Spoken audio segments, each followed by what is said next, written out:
Jadi apabila kita bersolawat kepada baginda Nabi Muhammad SAW, juga pun Allah bersalawat kepada Nabi. Berarti cocok antara perbuatan kita dan perbuatan Allah. Meskipun beda antara salawatnya Khalik dan makhluk, antara salawatnya Allah dan salawatnya kita. Ya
Alhamdulillah.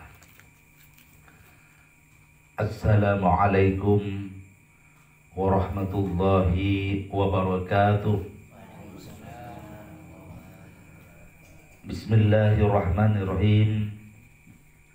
Innal hamdalillah nahmaduhu wa nastaghfiruhu wa nasta'idzu min shururi anfusina wa min sayyiati a'malina may yahdihillahu fala mudilla lahu wa man yudlilhu fala hadiya lahu.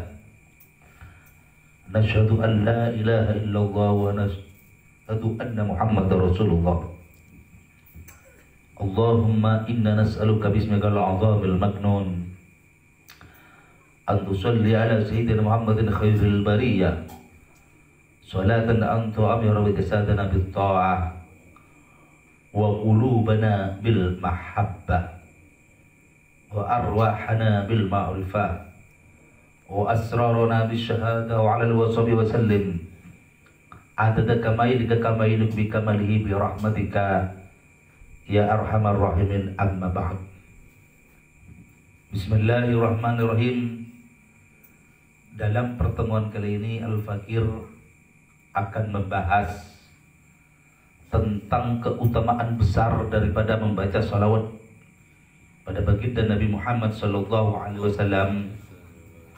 yang dijelaskan secara global, secara mujmal oleh As-Sayyid Abu Bakar Syatta. Beliau seorang ulama terkenal, seorang mursyid, juga pun seorang pengarang handal. Di antara karangan beliau yang banyak dikaji di pesantren-pesantren Nusantara adalah karya populer beliau, yaitu I'anatut Talibin, yaitu karya fikih 4 jilid yang banyak dikaji di pesantren-pesantren Indonesia. Beliau Syekh Abu Bakar Syatta dalam kitabnya berkata, wa fawaiduha katsirah. Adapun faedah-faedahnya membaca sholawat sangatlah besar. Uminha, dan sebagian dari faedah tersebut, muwaffaqatul abdi lillahi subhanahu wa ta'ala fi sholati alaihi salatu wassalam wa in ikhtalafat sholatani. Cocoknya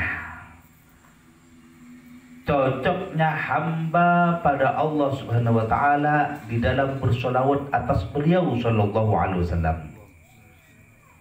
Dan meskipun berbeda antara solawatnya Allah dan solawatnya makhluknya. Jadi apabila kita bersolawat kepada baginda Nabi Muhammad SAW, juga pun Allah bersolawat kepada Nabi, berarti cocok antara perbuatan kita dan perbuatan Allah. Meskipun beda antara solawatnya Khalik dan makhluk, antara solawatnya Allah dan solawatnya kita. Kalau solawatnya Allah, ridho dan cintanya Allah terhadap beliau, dan ini sudah cukup bagi Rasulullah, bahkan kaya solawat. Kalau solawat kita berbentuk lafziyah, berbentuk suatu kalimat, misalkan Allahumma sholli ala sayyidina Muhammad, berbentuk suatu permintaan kepada Allah Subhanahu wa taala. Jadi apabila ada sesuatu yang muncul daripada Allah, itu lebih utama daripada yang terjadi atau yang muncul daripada makhluknya. Salawat kepada baginda Nabi adalah muncul daripada Allah. Innallaha wa malaikatuhu yusholluna 'alan nabi. Karena Allah bersolawat kepada Nabi. Dan suatu perbuatan ibadah yang cocok dengan af'al Allah itu sangatlah utama dan faedah yang luar biasa. Wa minha, dan sebagian daripada faedah solawatnya, bersolawat kepada Nabi Muhammad sallallahu alaihi wasallam, salatullah ta'ala asyran biwahidah. Salawatnya Allah atas orang yang bersolawat pada Nabi 10 kali biwahidah dengan yang satu. Artinya apabila ada seorang hamba bersolawat 1 kali kepada baginda Nabi, pasti Allah bersolawat kepada orang tersebut, si hamba tadi 10 kali. Sehingga para ulama berkata bahwa 1 kali solawatnya Allah terhadap hamba ini sudah mencukupi bagi hamba untuk menjadi orang selamat di akhirat kelak. Bagaimana kalau sampai 10 kali? Sehingga apabila kita membaca sholawat 1 kali, Allah bersolawat kepada kita 10 kali. Wa min hadha, dari sebagian faedahnya sholawat, salat Rasulullah sallallahu alaihi wasallam juga pun mendapat sholawatnya baginda Nabi Muhammad sallallahu alaihi wasallam. Sehingga dalam suatu hadis, apabila ada seseorang bersolawat kepada Nabi, baginda Nabi, nama orang tersebut juga pun plus nama orang tuanya disodorkan kepada Nabi Muhammad sallallahu alaihi wasallam. Sehingga Rasulullah sallallahu alaihi wasallam bersolawat kepada orang tersebut, memohonkan rahmat, memohonkan maghfirah kepada orang tersebut, sehingga otomatis orang tuanya meskipun orang yang bersolawat tidak disebut, otomatis mendapatkan cipratan syafaat nur nafaat daripada sholawat daripada baginda Nabi Muhammad SAW.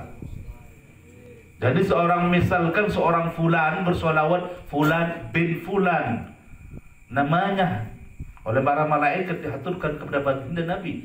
Dan baginda Nabi juga pun mendoakan orang tersebut, plus juga pun orang tuanya. Ini keistimewaan sholawat. Wa min hadza, dari sebagian daripada salawat pada baginda Nabi Muhammad SAW, lil musalli 10 hasanat, bagi orang yang bersolawat ini dicatat 10 kebaikan.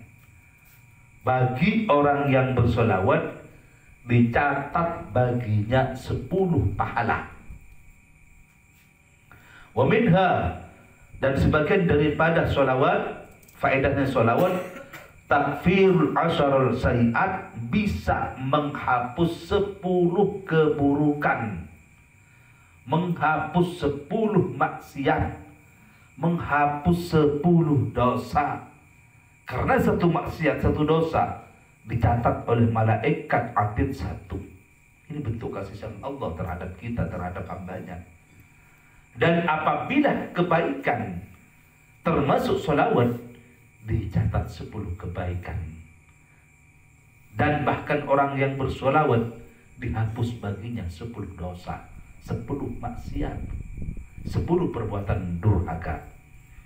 Wa minha, dan dari sebagian daripada faedahnya sholawat, rufi'a asyara darajat, diangkat 10 derajat.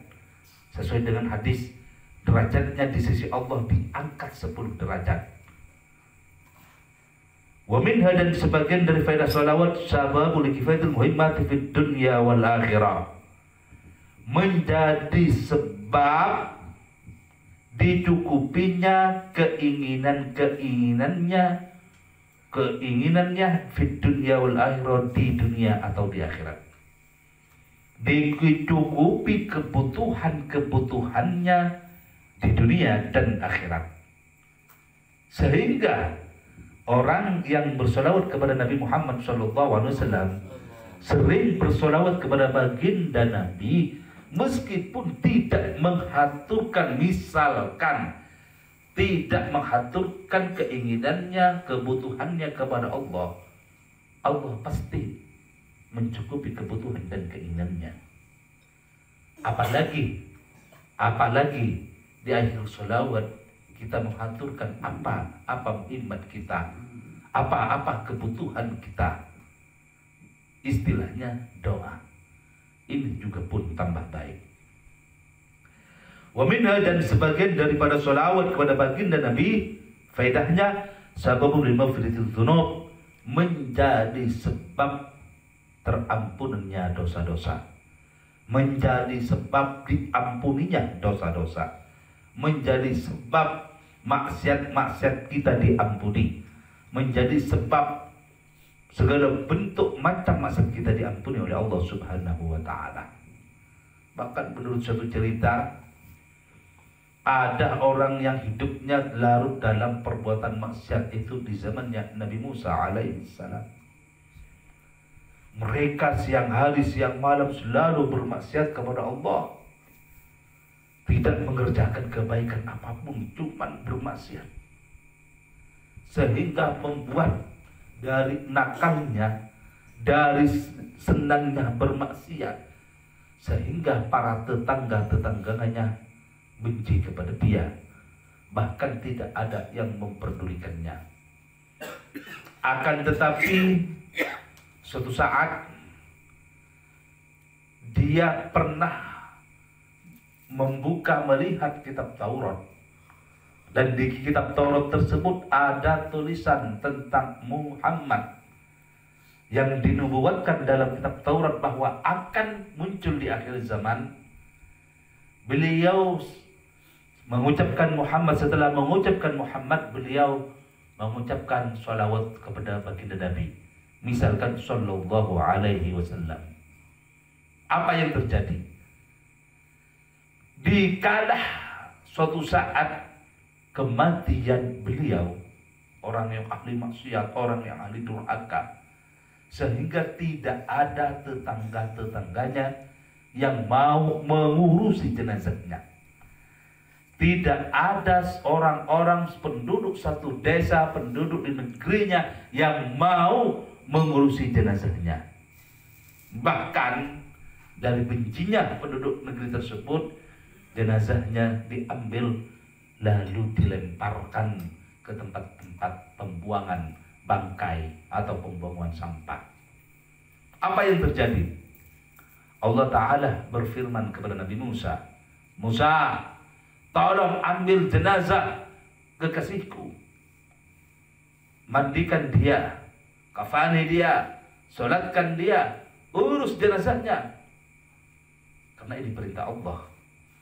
Nabi Musa langsung mengambil jenazahnya, di tempat-tempat bangkai atau tempat sampah diurusnya oleh Nabi Musa alaihissalam. Akan tetapi Nabi Musa penasaran, sangat penasaran. Menurut firman Allah, dia kekasih Allah. Akan tetapi kesaksian daripada penduduk negeri tersebut, dia orang yang ahli durhaka, dia seorang pendosa. Setelah Nabi Musa alaihissalam selesai menguburkan seseorang tersebut, beliau bertanya kepada Allah, ya Rabb, menurut pandangan, menurut perkataan penduduk-penduduk sekitarnya, bahkan orang-orang dekatnya, bahkan kerabat-kerabatnya, bahkan tetangganya, dia itu adalah orang yang ahli maksiat, larut dalam perbuatan maksiat, bahkan nakal. Tapi kenapa engkau mengatakan bahwa dia itu adalah walinya engkau, kekasih engkau? Betul Musa. Jadi firman Allah, jawab Allah, betul dia larut dalam perbuatan maksiat. Akan tetapi dia Musa suatu saat membuka kitab Taurat. Di dalam kitab Taurat tersebut ada lafaz kekasihku, ada nama kekasihku. Dia bersolawat pada kekasihku, maka segala dosa-dosanya ku ampuni. Maka segala kesalahannya, maksiatnya ku ampuni, dan ku masukkan dia terhadap golongan-golongan kekasihku. Sehingga dari cerita ini kita ditarghib, kita termotivator untuk selalu dan senantiasa gemar membaca salawat baginda Nabi Muhammad SAW. Dan alhamdulillah, malam Senin yang barusan kita sudah mengadakan acara rutinan, yaitu gebiar salat Fatih, istighatsah salat Fatih, yang dimana merupakan suatu acara dari awal sampai akhir adalah bersalawat kepada baginda Nabi Muhammad SAW. Sehingga dengan harapan semoga kita semua dan para jemaah semua dan para simpatisan semua, ikhwan wal akhwat fi hadhihi thariqah semua, masuk pada golongan-golongan yang diampuni oleh Allah Subhanahu wa taala, masuk pada golongan para kekasih-kekasih Allah Subhanahu wa taala. Wa minha, dan sebagian daripada salawat, tahdi ila siratil mustaqim, juga pun menunjukkan salawat tersebut pada jalan yang lurus. Salawat juga pun berfaedah menunjukkan kita, menyadarkan hati kita, menyadarkan pikiran kita untuk berjalan, berpikir, berbuat, berucap, berkehendak di jalan yang lurus. Apakah jalan yang lurus? Yaitu jalan yang diridhai Allah, yaitu jalan yang dilalui atau yang dijalani oleh baginda Rasulullah SAW. Apakah jalan tersebut? Yaitu dinul Islam, jalan Islam. Oleh karena itu, apabila kita sering bersolawat kepada baginda Nabi Muhammad SAW, maka dengan nurnya solawat akan timbul dalam hati, sehingga hati kita sadar kepada Allah untuk secepatnya bertobat kepada Allah. Hati kita tergerak, selalu terbesit untuk berbuat baik dan beramal soleh.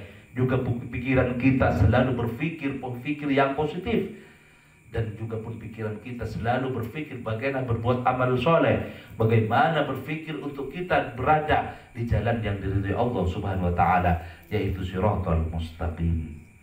Wa minha, dan dari sebagian daripada sholawat faedahnya, wattaqi fa'iqailuha min adzabil jahim, juga pun wattaqah, dan juga pun menyelamatkan qailuha, yang mengucapkan sholawat, min adzabil jahim, dari siksa neraka jahim. Juga pun sholawat berfaedah menyelamatkan orang yang bersolawat daripada siksa Allah, daripada siksaan jahim, daripada siksa neraka. Wa minha, dan sebagian daripada sholawat, wa yuhdha qailuha fil jannati na'im, dan juga pun menikmatinya orang yang bersolawat. Menikmati apa? Merasakan apa? Fasilitas jannatin na'im, fasilitas surga an-na'im.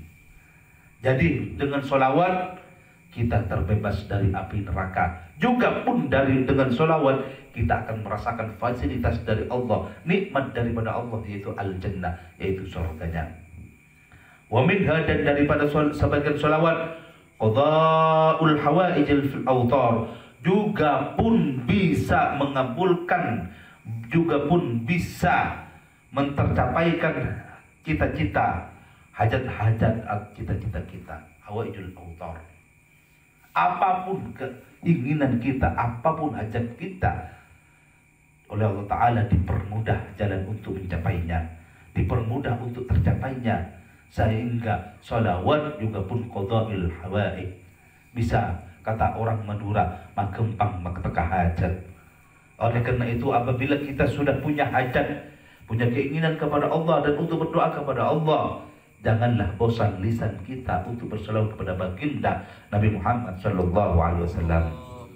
Wa minha, dan dari sebagian daripada sholawat, faedahnya tanwiru dhawahirul asrar, juga pun bisa menerangi, bisa pun membuat pepadang al-zahir secara zahir, mencerahkan secara zahir, wal asrar, juga pun secara batin, juga pun mencerahkan baik jasad kita atau rohani kita, baik zahir kita atau batin kita, baik jasmani kita atau sirri kita, dicerahkan oleh Allah Ta'ala, dibuat pepadang dengan berkahnya salawat kepada baginda Nabi Muhammad sallallahu alaihi wasallam.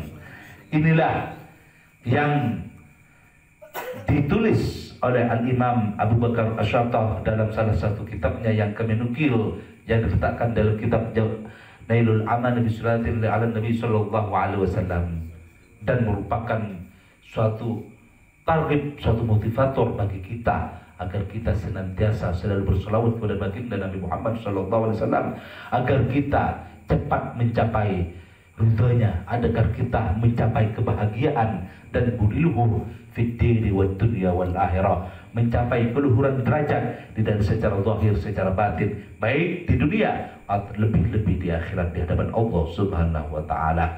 Semoga Allah Ta'ala menganugerahkan lisan kita tidak bosan berselawat kepada beliau. Semoga Allah Ta'ala menganugerahkan batin kita, hati kita cinta terhadap Nabi Muhammad SAW.